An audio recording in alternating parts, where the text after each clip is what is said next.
Notre rédaction a bien voulu également avoir la lecture d'autres acteurs sur cette déclaration de la Confédération de l'AES, notamment des précisions sur les avantages de l'annonce pour les ressortissants de la CEDEAO.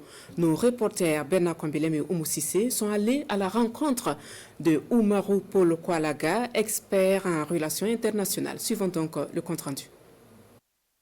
Les frontières du Mali, du Niger et du Burkina Faso restent ouvertes aux ressortissants de la CEDEAO.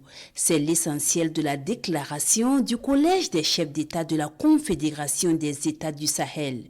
Une déclaration qui sonne comme un gage d'assurance à l'endroit des ressortissants de la CEDEAO.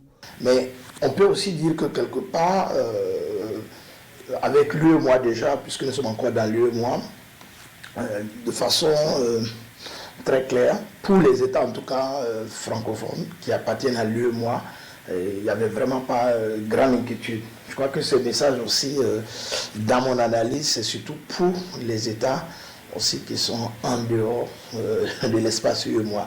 Je pense notamment au Nigeria, au Ghana, à la Sierra Leone, au Libéria, qui sont des pays anglophones ne faisant pas partie de cet espace. Vis-à-vis de la CEDEAO, Oumarou Paul Kwalaga dit que cette déclaration du Collège des chefs d'État de la Confédération des États du Sahel définit aussi la suite des rapports entre l'AES et la CEDEAO. C'est un choix souverain assumé, mais ce n'est pas aussi, je veux dire, comme de l'antagonisme de façon profonde qu'on peut le voir, parce que de toute façon, entre les deux entités, il y aura nécessairement un dialogue.